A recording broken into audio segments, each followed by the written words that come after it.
Nagaaniif araarri Waaqayyoodha lafa biyya jirtan hundumaatti isiniif haa ta'u. Qulqulloota saba Waaqayyoodhaa kan taatan waldaa nuti ijoollee kakuuti kan jedhu jalatti kan argamtan miseensonni waldaa ijoollee kakuu hundumti keessan akkam jirtu. Galannii fi ulfinni Yesuus Kiristoosidhaaf haa ta'u. Gooftaa keenyaaf galanni guddaan haa ta'u. Bara 2014 akka lakkoofsa namaatti isa lakkaawwamu baga geessan. Galanni fi ulfinni Yesuus Kiristoosidhaaf haa ta'u. Yesuus inni guddaadha. Egaa sagalee Waaqayyoo isa jiraataa isa humna hojjetuuf keessaa qabu qabadhee gara keessan dhufeera. Waldaa kana keessa kan jirtan, waldaa kanaan ala kan jirtan, sagalee kanaan akka jajjabaattan, sagalee kanaan humna godhattanii akka kaatan abdiif amantii guddaan qaba. Galanni fi ulfinni Yesuus Kiristoosidhaaf haa ta'u. Egaa gammachuun keenya isa kana miti. Galanni fi ulfinni Yesuus Kiristoosidhaaf haa ta'u. Gammachuun keenya isa kana miti. Mata duree jedhu irratti sagalee Waaqayyoo isinitti lallaba. Gammachuun keenya jijjiiramuu baraa miti. Gammachuun keenya waggaan waggaadhaan yommuu geeddaramu miti. Gammachuun keenya barri tokko yommuu geeddaramu bara akka lakkoofsa namaatti geeddaramu kana miti.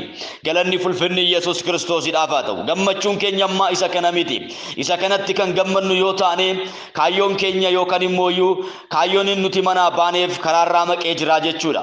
Galanni fi ulfinni Yesuus Kiristoosidhaaf haa ta'u. Yesuus inni guddaadha. Kaayyoon nuti manaa baaneef, kaayyoon nuti karaa irra jirruuf, kaayyoon nuti adeemaa jirruuf bara isa lakkoofsa namaatiin geeddaramu kana isa bara tokko xumuree isa kan biraatti tarkaanfannu kana osoo hin taane baramooyyuu xumuramee deebi'ee xumuramu kana osoo hin taane galanni fi ulfinni Yesuus Kiristoosidhaaf haa ta'u. Bara xumura hin qabnee fi bara baraan isa jiraatamu waa'ee jireenya bara baraadha. Galanni fi ulfinni Yesuus Kiristoosidhaaf haa ta'u. Yesuus inni guddaadha. Egaa nuti hawwiidhaan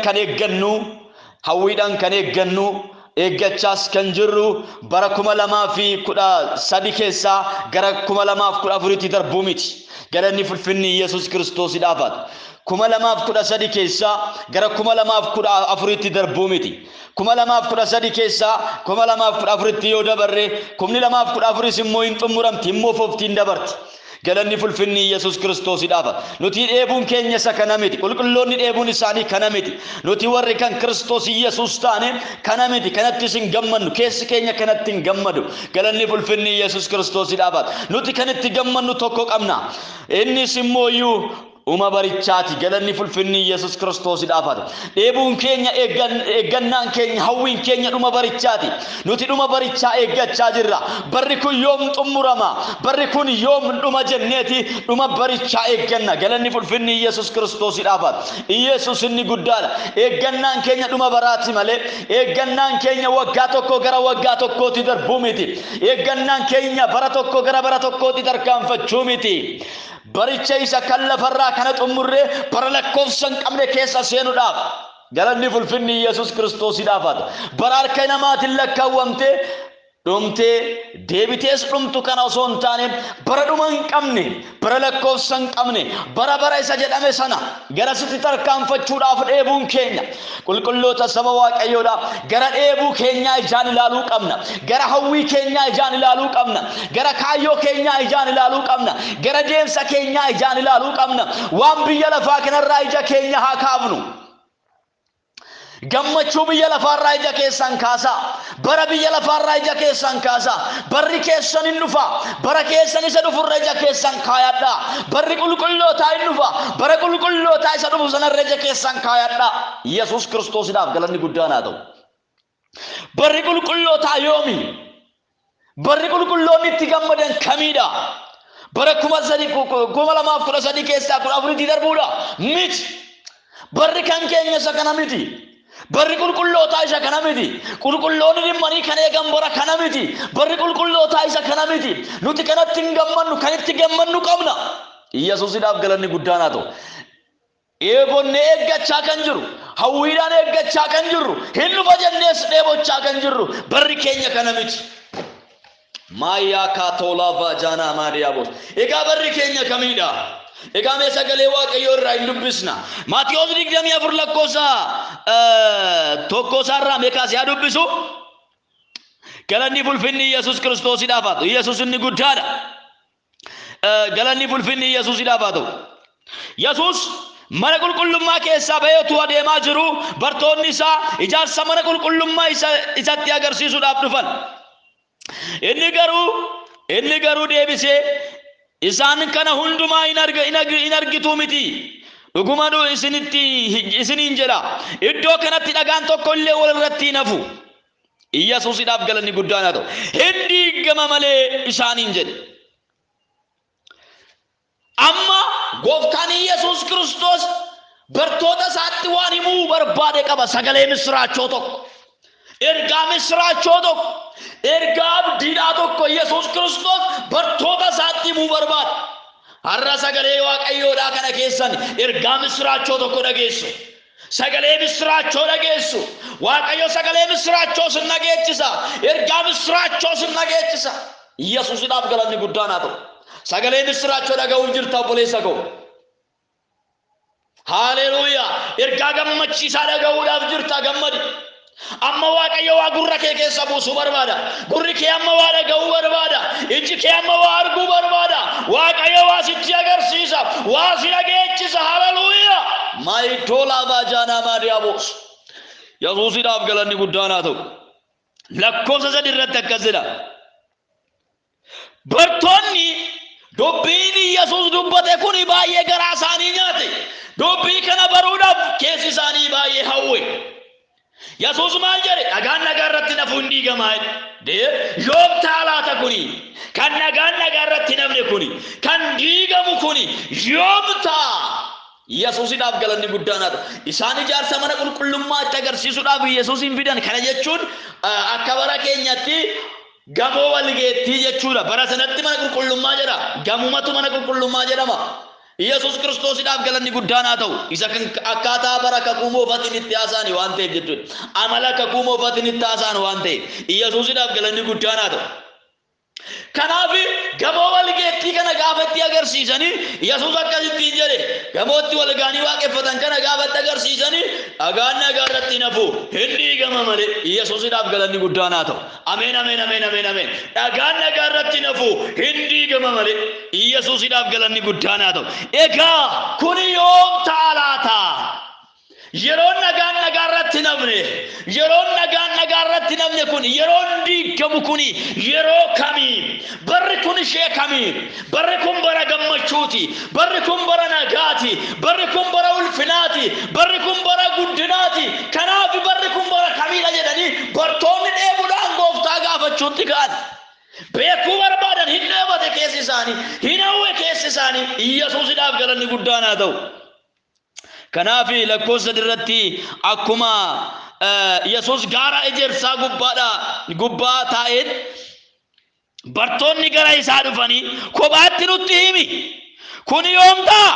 Milikinni dhufuu keeti. Milikinni dhufuu keeti. Ameen ameen ameen. Haleluuyaa. Maal jedhani? Milikinni dhufuu keeti.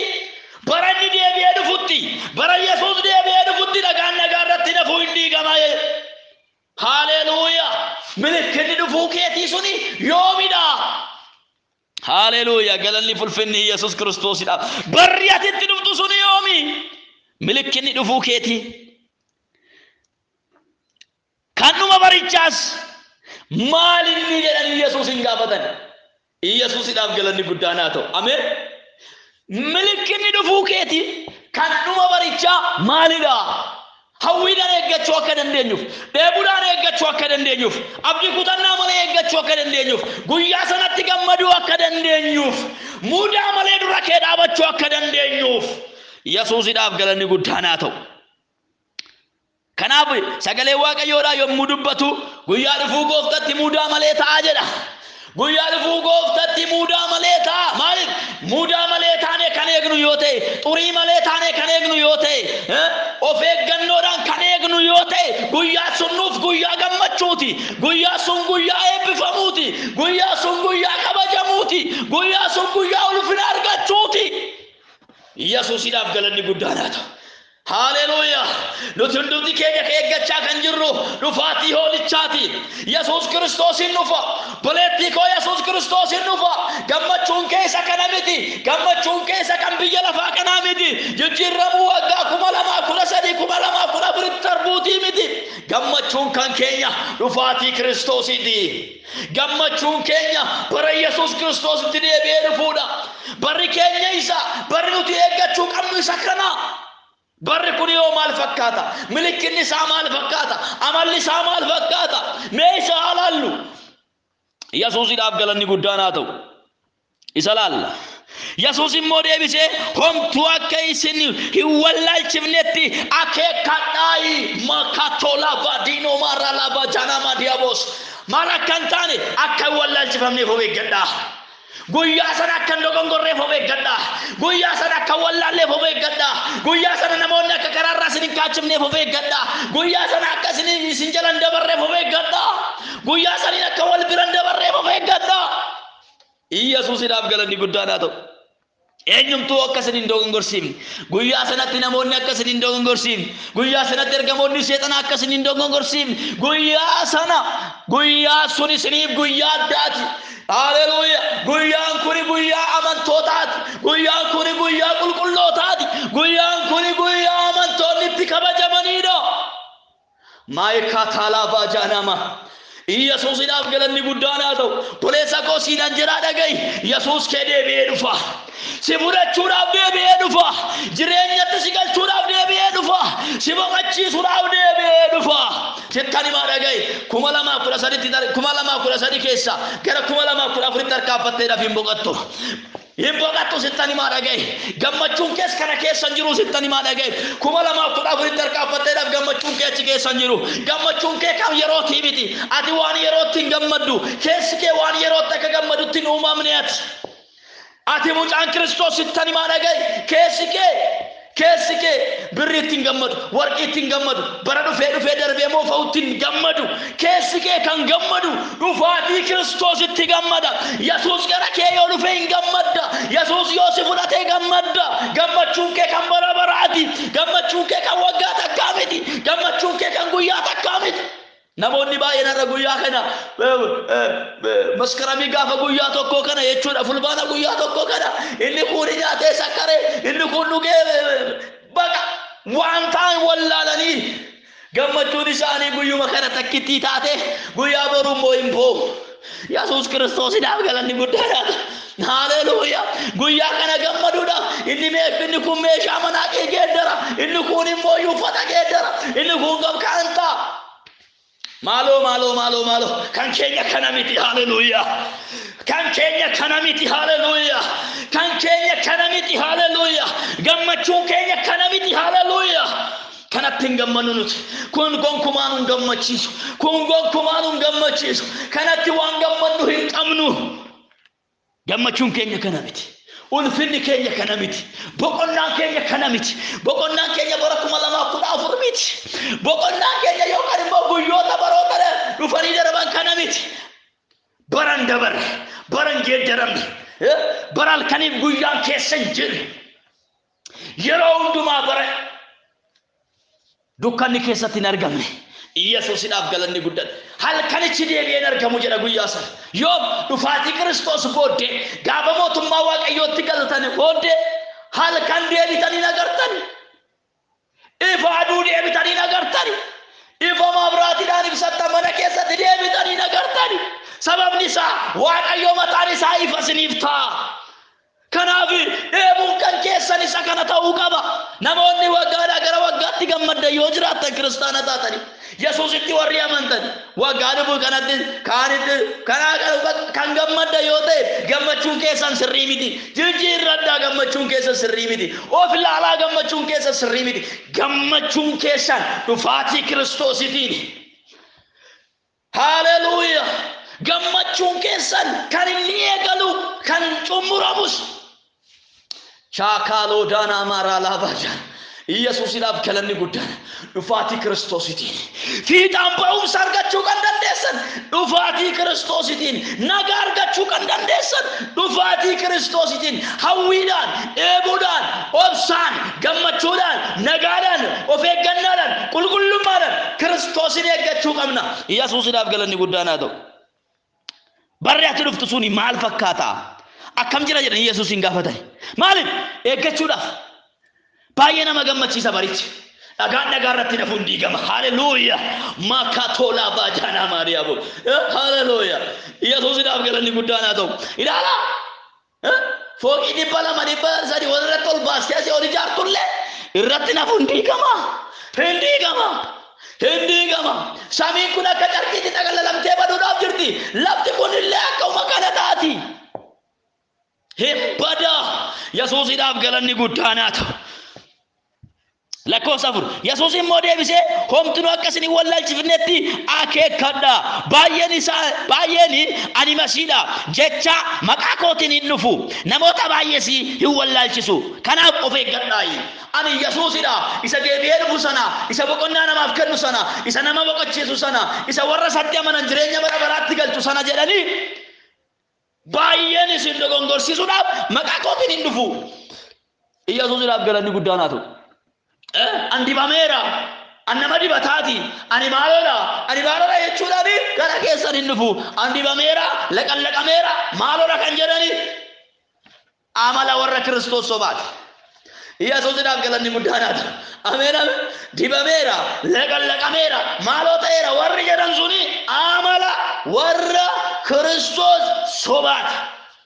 Tajaajiltoota dhugaa yoo ta'an Waaqayyo kan isaan dibe yoo ta'e hojii Waaqayyo isaanitti kenne hojjechuurraa kan ka'e xurumbaa afuufuun isaan bira hin jiru. Waa'ee isaanii lallabuun isaan bira hin jiru. Gadi jedhanii garbicha waa'ee hin baafnedhaan jedhanii tajaajilu. Ani kanan gatii hin qabnedha jedhanii tajaajilu. Ani kanan uumaa hin baafnedha jedhanii tajaajilu. Yesuusiidhaaf galanni guddaan haa ta'u. Haleluuyaa. Sababni isaa andibameera gaafa jettu an Kiristoosidha yaada jedhutti of fiddaa jechuudha. Sababni isaa Kiristoos jechuun isa dibame jechuudha. Hiikni isaa jechuudha. Kiristoos jechi jedhu gara afaan keenyatti gaafa hiikne isa dibameedha. Yesuusiidhaaf galanni guddaan haa ta'u. Kanaaf namoota akkanaa irraa maal ta'a of eeggadhaa. Lolaa fi oduu lolaa dhaga'uutti jirtu. Galanni bulfinni Yesuus Kiristoosiidhaaf. Lolaa fi oduu lolaa dhaga'uudhaaf jirtu. Yoo yeroo na deebi'ee dhufu sanitti maaltu ta'a? Milikinni isaa inni dura masiyoota sobaati. Inni itti aanee jiru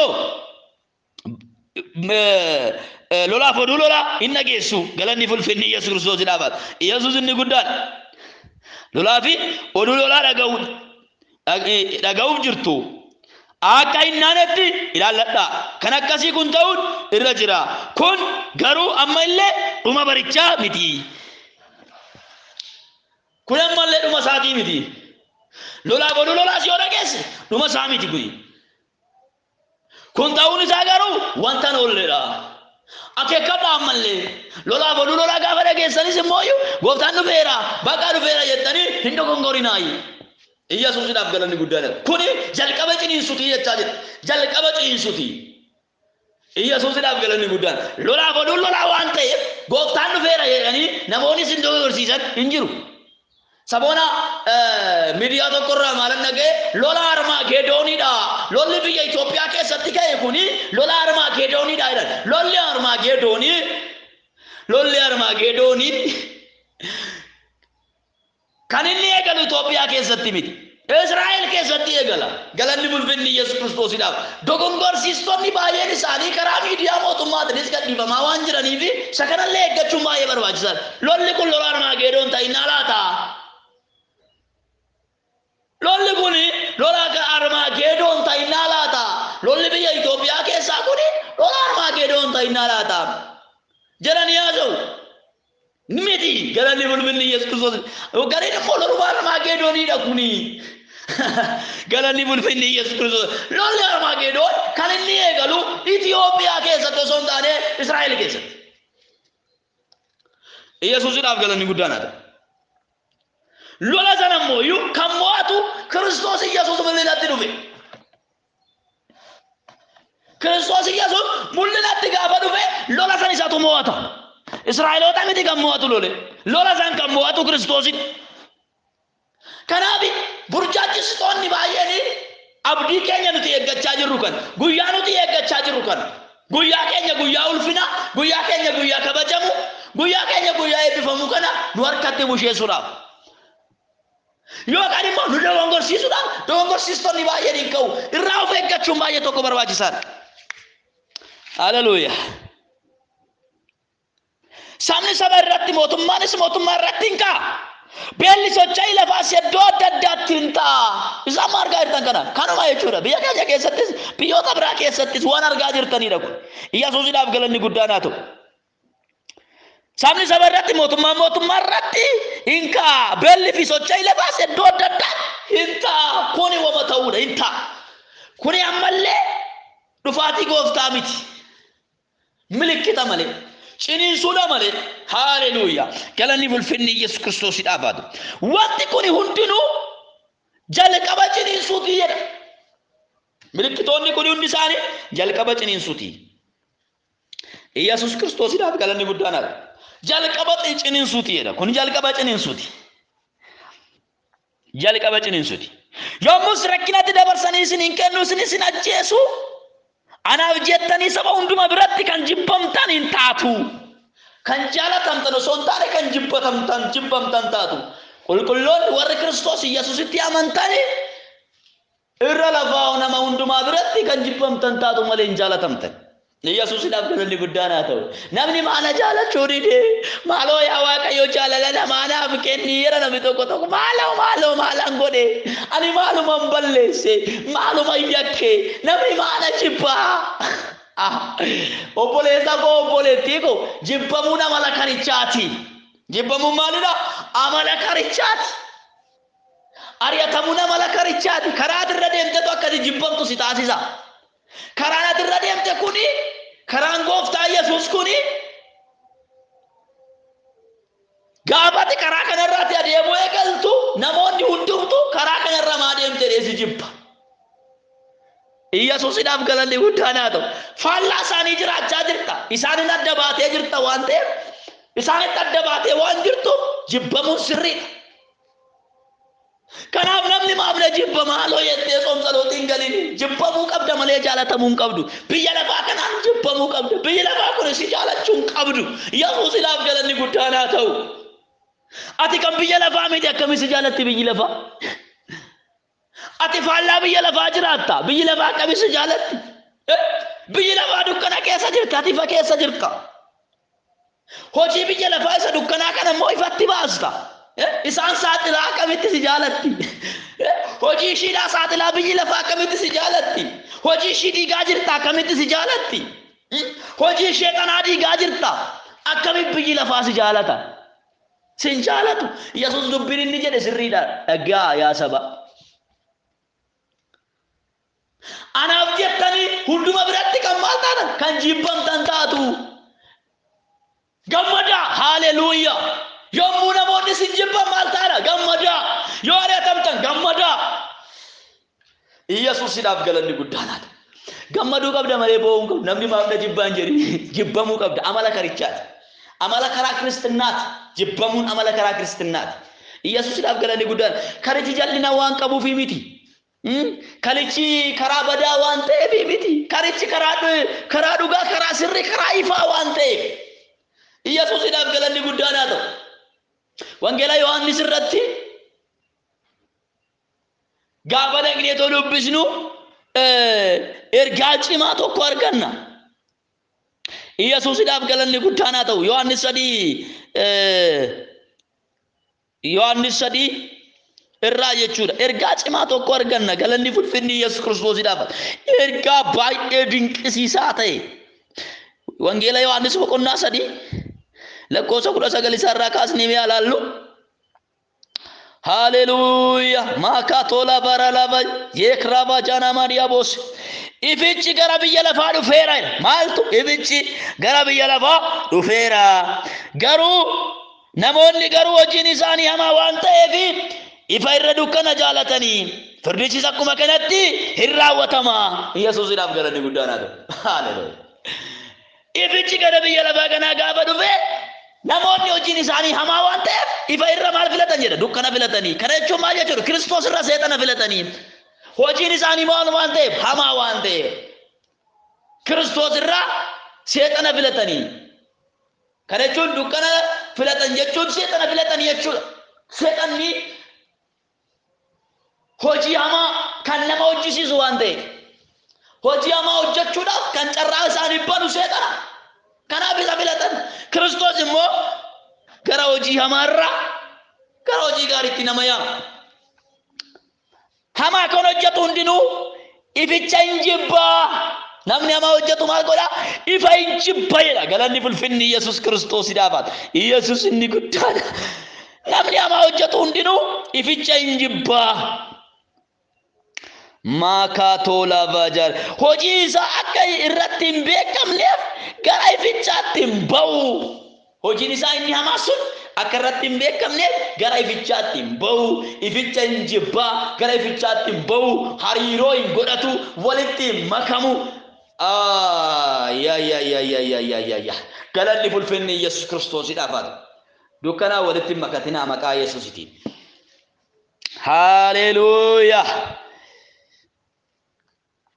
dhugaatti kan jiraatu garuu jedha hojii isaa isa inni akka jaalala waaqayyootti hojjetame akka mul'atuuf gara ifichaa hin ba'a Yesuusidhaaf galanni guddaanaatu kanaaf obboleessa obboleettii ko yoo jibbamtu maaban jibbame maalan godhe maaluma yakke jetteen booyi jibbamuun amala karaatu irra deemtedha karaan ati filatte karaan Yesuus kuni amala akkasii qaba Maka chala dura la bajana Maria bos.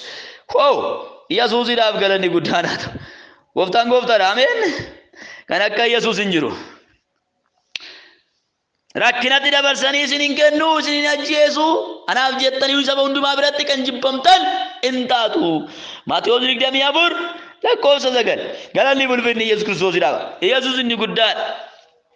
Yeroo sanatti namoonni baay'een hin gufatu walii isaaniis dabarsanii waliin kennu walis hin jibbuudha galanni ulfinni Yesuus Kiristoosidhaaf Yesuus inni guddaadha egaa kun jalqaba ciniinsooti raajoonni sobduun baay'een hin ka'u namoota baay'ees hin wallaalchisu seera malee jiraachuun waan baay'atuu fi jaalalli namoota baay'ee hin qabbanaa'a galanni ulfinni Yesuus Kiristoosidhaaf Yesuus inni guddaadha lakkoofsa 13 namni amma dhumaatti jabaatee dhaabatu garuu hin fayyaa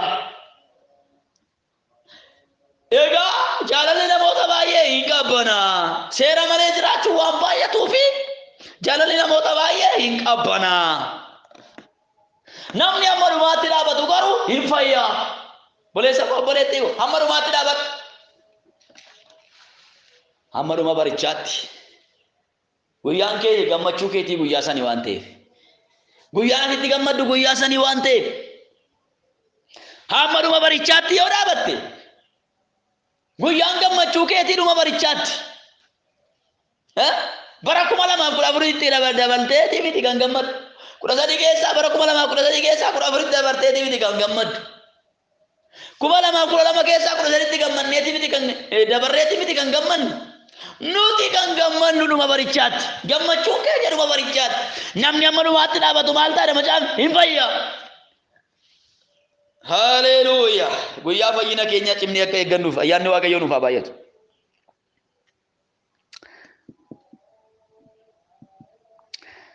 haleluuyaa saba hundumaatti akka dhugaan ba'amuuf wangeelli mootummaa kun guutummaa biyya lafaatti in lallabamaa kana booddee dhumni in dhufaa Yesuusidhaaf galanni guddaanaa ta'u akkaataa dhumni barichaa itti dhufu guyyaan keenya akkaataa itti nu gabaabachuu danda'u isinitti hima bara biyya lafaa kana keessa gara bara biyya keenyaatti galuu akka dandeenyu gara bara keenya isa kan bara baraatti galuu akka dandeenyu bara hin moofofne bara lulloonge sanatti seenuu barbaadanii kumni 2013 dhufe moofa'ee darbe 2014 irra seene moofa'ee darba kunis galanni ulfinni Yesuus Kiristoos kan hin moofofne dukkanni keessatti kan hin argamne yeroo hundumaa ifa kan ta'e bara kan jedhamu barri isaa lakkoofsa kan hin qabne jalqabaa fi fi dhuma kan hin qabne bara qulqullootaa bara dhufuu gooftaa keenya Yesuus Kiristoositiin irraa qulqullootaaf kan ta'u yommuutti Kiristoos deebi'ee dhufu isaaniif kan kennamu bara mootummaa Waaqayyootti galuuti. Yesuusidhaaf galanni guddaan haa ta'u. Egaa barri kun immoo iyyuu akka ariifatuu fi lakkoofsa 10 irratti Maatewos 24 lakkoofsa 10 irratti saba hundumaatti dhugaa ba'uudhaaf wangeelli mootummaa kun guutummaa biyya lafaatti lallabamaa sana booddee dhumatu ta'a. Wangeelli kan lallabamu yoo ta'e obboleessa kootitti ni madagayi. Dhufaatiin gooftaa akka ariifatu yoo barbaadde onlaayinii adda addaa irra baatee waan adda addaa ilaalaan ooliin qoshaashaa adda addaa ilaalaan ooliin lafa keessatti oduudhaan hin dabarsin. Ama namoonni bakka walga'ee Tigraay fi Itoophiyaan maal taateedha. Yesuusidhaaf galanni guddaan maaloo fi maaloo maal taate Ameerikaa fi Itoophiyaan maal taate maqaa Yesuus Kiristoosiin kun sin keessaa argamu. Oduun keessa waa'ee oduu biyya lafaa kanaa hin ta'in bakka waa'ee biyya lafaa kanaa kan odeessitu yoo ta'e bara ofitti dheeressita.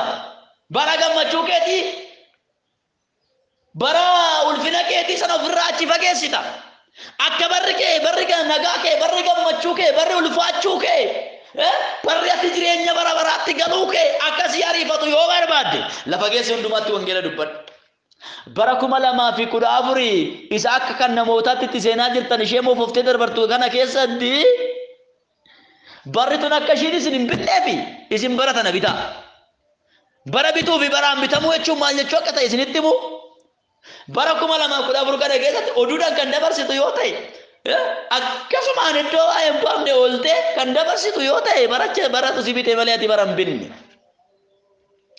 Bara 2014 ishii moofoftee dabartu kana keessatti wangeela kan hojjettu yoo ta'e lubbuu gara mootummaa Waaqayyootti kan fiddu yoo ta'e bara bittee jirta malee barri si hin binne. Oduun kee hundi onlaayinii irratti wanta ati barreessitu, wanta ati dubbattu, wanta ati gootu, akshinii ati agarsiistu hundi namoota gara mootummaa Waaqayyootti kan waamu yoo ta'e baricha bitteerta malee barri si hin binne. Yesuusidhaaf galanni guddaan haa ta'u. Kanaafi guyyoonni dhufan kun hamaa waan ta'aniif gaarii miti isinittan hima. Guyyoonni dhufan gaarii miti hamaadha waan ta'aniif guyyoota hamaa kana immoo iyyuu bituu qabdan. Kan erga bittanii kan ofii keessanii erga godhattanii guyyoota kana itti hojjechuu qabdu. Hirribaan kan dabarsitu yoo ta'e oduudhaan kan dabarsitu yoo ta'e oduu wangeelaatiin alatti oduu biraatiin kan dabarsitu yoo ta'e oduu gatii hin qabne kan dabarsitu yoo ta'e bara si bitee malee ati bara hin binne. Egaa isinittan hima barri dhufuu gooftaa keenya akka nuuf gabaabbatu gooftaan keenya ariifatee gara keenya akka dhufu yoo barbaanne wangeelli mootummaa Waaqayyoodha addunyaatti lallabamuu qaba. Namni hundumtuu wangeela yoo kan dhaga'u ta'e dhumni barichaa hin taa'e macaafichi. Amma gooftaan kan inni turee fi namoonni fayyuu qaban waan jiraniif namoonni wangeela nageenya waan jiraniif wangeela waan nagaa isinitti fakkaata amma namni miidiyaa baay'ee irratti miidiyaa baay'een baname miidiyaa hafuuraa baay'een baname jennaan wangeela waan nagaa isinitti fakkaata namni wangeela nagaa hin jiru. Wangeela nagaa hin jiru nam Yesuusidhaaf galanni guddaan haa ta'u. Wangeela nagaa hin jiru. Dinqii gochuun wangeela lallabuu miti. Seexana baasuun wangeela lallabuu miti. Kuni gara fayyinaatti nama fidu. Gara fayyinaatti kan nama fidu ilmicha Yesuus Kiristoosin ilma Waaqayyoo Yesuus Kiristoosin dhugaadhaan yoo lallabu dhugaadhaan eenyummaa isaa yoo beeksifne namoonni yoo isa beekan isatti yoo amananidha namni kan fayyu. Seexana iyyuu tulaalee namni hin fayyu. Dinqii ta'u laalee namni hin fayyu. Sababni isaa maalidhaaf? Milikkitoonni kunniin jechuudha haaraa miti. Durillee jiru waan ta'eef mana qaallichaattu ture. Yesuusiidhaaf galanni guddaan haa ta'u. Macaafni qulqulluun jechuudha yommuu nutti dubbatu raajii dubbachuun jechuudha milikkita miti. Afaan haaraa dubbachuun garuu warra namanneef milikkita. Yesuusiidhaaf galanni guddaan haa ta'u. Wangeela lallabuun sagalee misiraachoo dubbachuun warra namanne gara fayyinaatti fiduu danda'a. Kanaaf sagalee raajii nuti dubbannuun namoonni fayya jennee kan yaadne yoo ta'e dogongorreerra. Seexanni illee kanaan dura raajii dubbachaa tureera waan ta'eef. Dogongorreerra. Raajii waan dubbanneef namoonni fayyan. Dhukkubsataa waan fayyeef namoonni fayyan. Dhukkuba foonitti namoota waan fayyifneef namoonni fayyuu hin danda'ani. Fayyina lubbuu argachuu hin danda'ani. Fayyina foonii malee. Kanaaf isa kana sirriitti xiqqoo goyyoomneerra. Namoonni baay'een waan wangeela dhagaan nutti fakkaata. Miidiyaa baay'ee waan qabnuuf. Namoonni wangeela nageenya isinittan hima. Yesuusiidhaaf galanni guddaan haa ta'u. Miidiyaa baay'ee waan qabnuufi waan namoonni wangeela dhagaa isinitti fakkaata. Hin nageenye namoonni. Bartoota laalaa, bartoota gooftaa laalaa. Galanni ulfinni Yesuus Kiristoosidhaan haa ta'u. Yesuus inni guddaan. Bartoonni gooftaa dhukkubsataa erga fayyisanii, kan jaame erga bananii, naaf erga diriirsanii, booddee inni kana godhe jedhanii isa isin mukarratti rarraaftan sana warra sanaan yeroo sanaatiin jechuudha. Isa isin mukarratti rarraaftanidha. Yesuus Kiristoosidha. Isatu kana hojjate jedhanii maqaa isaa ol kaasanii lallabu turan. Har'a kun jira hoo jenne hin jiru. Dhukkubsataan tokko yoo fayye namni martuu gammachuun of wallaaleet wangeelli osoo hin dubbatamin hafa.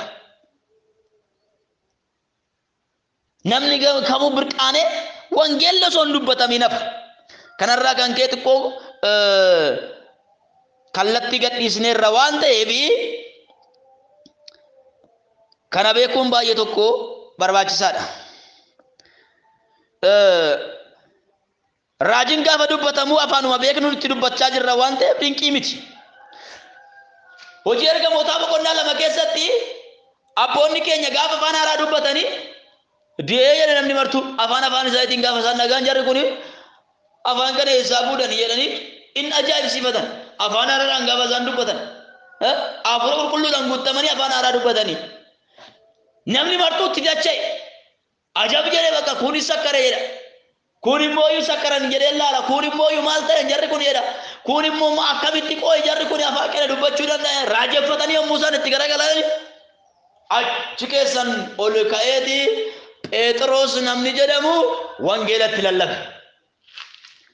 Wangeela gaafa inni itti lallabu waa'ee Yesuus gaafa inni dhugaa itti ba'u lubbuun 3,000 yeroo sanatti namoota achi dhaabatanii jiran keessaa lubbuun 3,000 gara mootummaa Waaqayyootti dhufte. Agartanii? Dinqii ta'e keessan fayyadamnee wangeela lallabnu yoo ta'e, carraa argamne keessan fayyadamnee wangeela lallabnu yoo ta'e, nuti akka nama iddoon gahin hafeetti. Dhalachuun keenya yoo soofee gaariidha. Faayidaan qabu waan ta'eef. Kanaaf wangeela lallabuu irratti xiyyeeffannoo guddaa kennitanii hojjechuu qabdu bara kana. Wangeelli yoo lallabame nama hundumaa bira yommuu kan ka'u ta'e dhumni hin ta'a. Firdiitti ta'a jedha. Warra amananiif jireenya bara baraa, warra namanne garuu firdiitti ta'a. Hin dhageenyani waa'ee kanaan dhageenyadhee waakkachuu hin danda'u. Dhugaa itti ba'a. Galanni ulfinni Yesuus Kiristoosiidhaaf. Kanaaf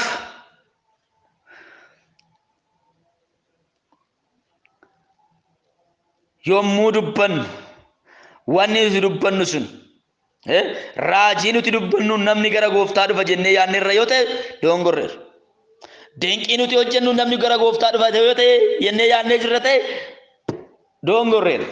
Dinqicha mataa keenya irraa fuunee hojjenna jechuu koo miti. Kiristoos nu wajjin hin hojjeta. Isa kana godhe sana immoo iyyuu caalchifnee mul'isnu yoo ta'e.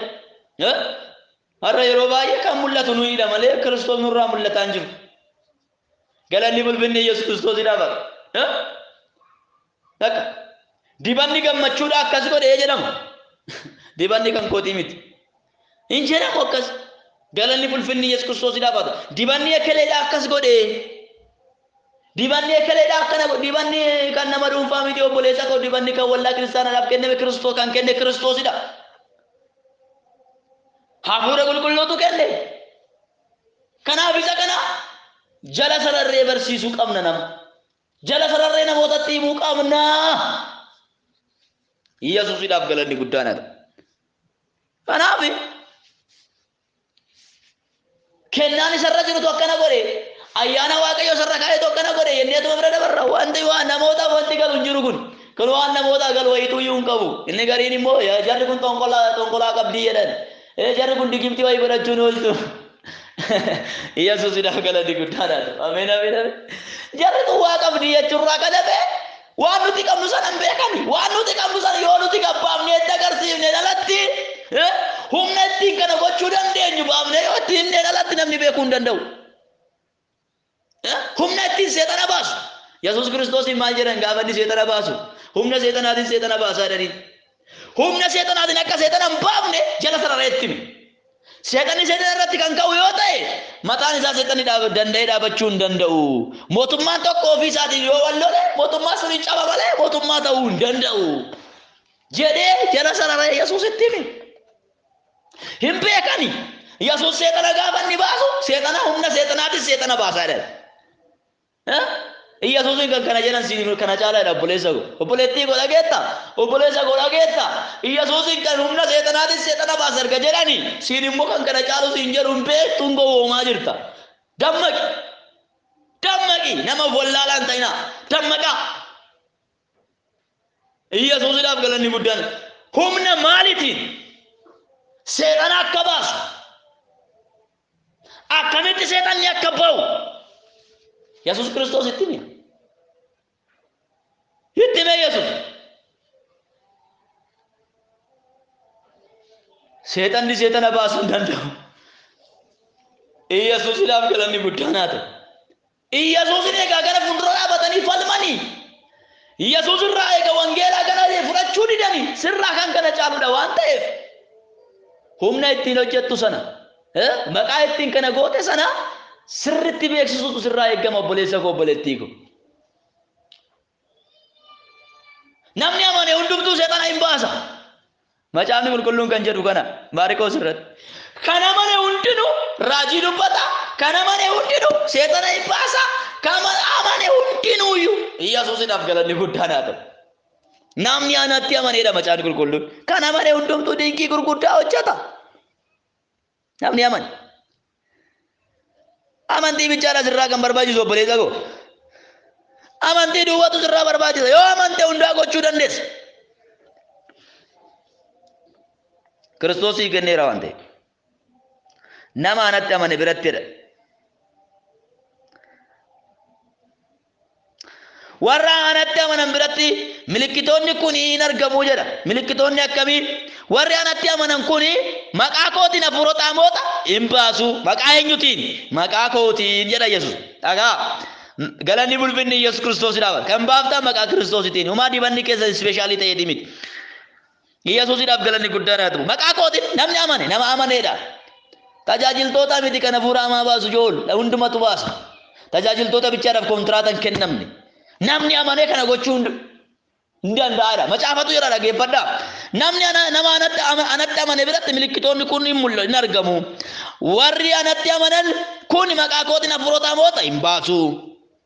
Afaanota haaraadhaan hin dubbatu. Afaan haaraadhaan dubbachaa jirta. Hin dubbata namni amane jechuudha. Hin dubbatu. Bofa yoo qaban yookiis waan nama ajjeesu yoo dhugan iyyuu hin miidhu.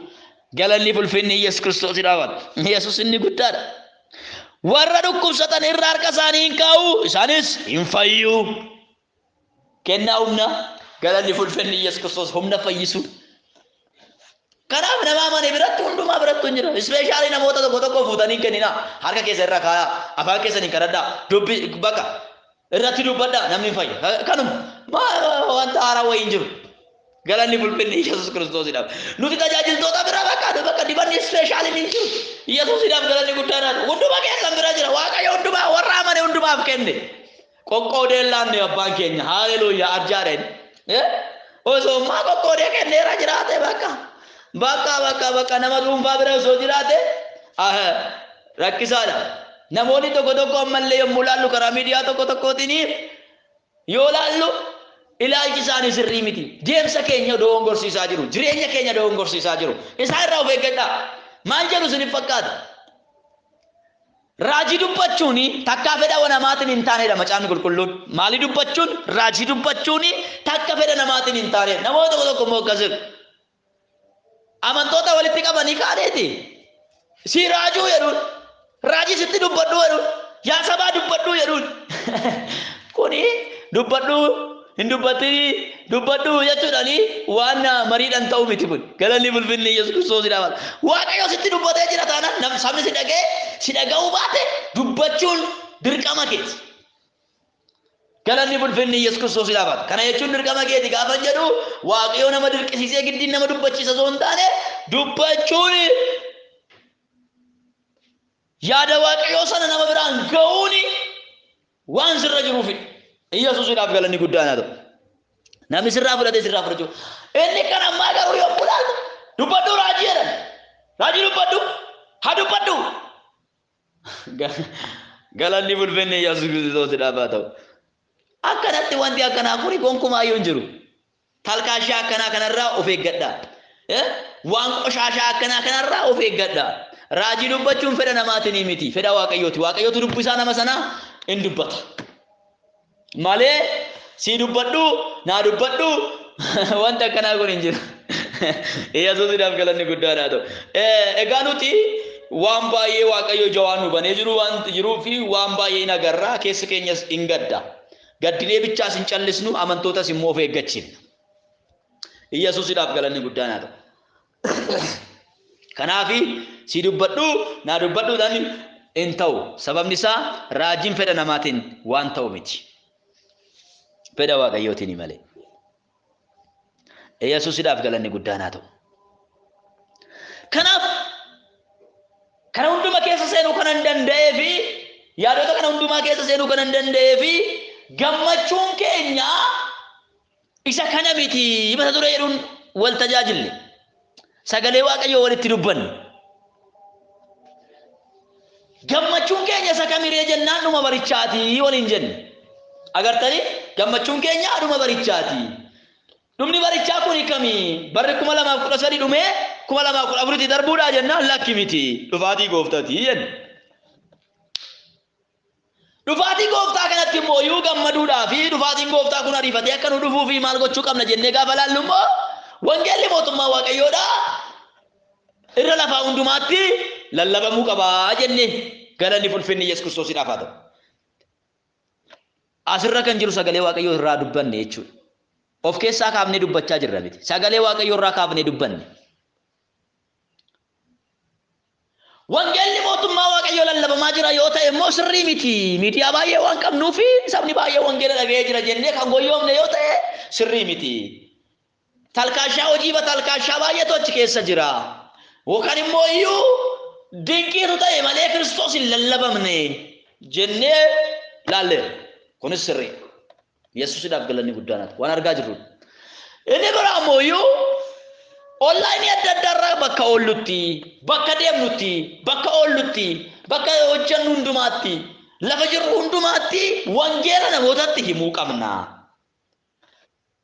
Bara 2014 seenne kana bara moofoftee dabartu kana keessatti bituu kan dandeenyu wangeela mootummaa Waaqayyoo namootatti himnee namoota gara mootummaa Waaqayyootti yommuu finne mootummaa Waaqayyoo bal'isnee mootummaa seexanaa kan dhiphisnu yoo ta'e bara kana binneerra. Bara kanatti wangeela kan hin lallabne yoo ta'e garuu baratu nu bitee malee nuti bara hin binne. bara akka barbaade nuti taphatee nu biraa deeme jennee ilaalleerra. Yaaddi cuunfee agammaatti isinitti dubbadhee yaadota kana. Gooftaan isin haa eebbisu. Guddaa akka isin jaalladhuu fi isin kabaju isinuu gaarii gootanii beektu. Kana isinitti himuun nan barbaachisu. Baay'een keessanis akkanaaf kadhachaa jirtan keessi koo ragaa naa ba'a. Iyyesuusiidhaaf galanni guddaan haa ta'u. Hojii Waaqayyoo isaa humnaan hojjetamu kanaafis immooyyuu hundumti keessanuyyuu tumsitanii hojjechaa akka jirtan ammas keessi koo ragaa naa ba'a. Kanaaf waa'ee keessaniif Waaqayyoon nan galateeffadha. Waaqayyo waa'ee keessaniif haa ulfaatu. Ammas sagalee dhageessan kana har'a guyyaa kanatti guyyaa namoonni waan biraatti gammadu kanatti gammachuun keessan kanaa miti jedhaati itti naaf ergaa. Gammachuun keessanii dhuma barichaati. Barichi yommuu xumuramu Kiristoos yommuu deebi'ee dhufu gammaddu jedhaati ergaa kana nama hundumaa biraan naagaa. Ani hagan danda'e nama biraan nan ga'a, isinis immoo haga dandeessan nama biraan ga'a. Namni hundumtu ergaa kanaan haa jajjabaatu, haa gammadu. Dhufaatii Kiristoositiin nuti hundumti keenya gammaduudhaaf jirra. Namni amma dhumaatti dhaabatee Kiristoosin eegutu dhuma barichaa sanatti gammada. Kanaafiyyuu guyyaa sana eeggachuu akka dandeenyuuf ayyaanni Waaqayyo hunduma keenyaaf nuuf haa baay'atu. Mudaaf xuriima tokko malee dhaabannee Gooftaa eeguu akka dandeenyuuf ayyaanni Gooftaa nuuf haa baay'atu. Gooftaan isin haa eebbisu. Guddaa isin jaalladha. Gooftaan ayyaana Waaqayyoo isiniif haa baay'isu. Ayyaanni Gooftaa keenya Yesuus Kiristoos Afurri Waaqayyo Abbaa isin wajjiniin haa ta'u. Galanni ulfinni Yesuus Kiristoosiidhaaf haa ta'u. Gooftaan isin haa eebbisu. Waldaa ijoollee kakuu eebbifamaa bara kana bitaa barri isin hin bitin. Bara kanatti mataa ta'a malee eegee hin ta'inaa. Dura ta'a malee booddee hin ta'inaa. Bara kanatti lataa, bara kanatti dagaagaa, bara kanatti ija godhadhaa. Iji keessan baay'ee haa ta'u. Wangeela lallabaa, lubbuu baay'ee booji'aa.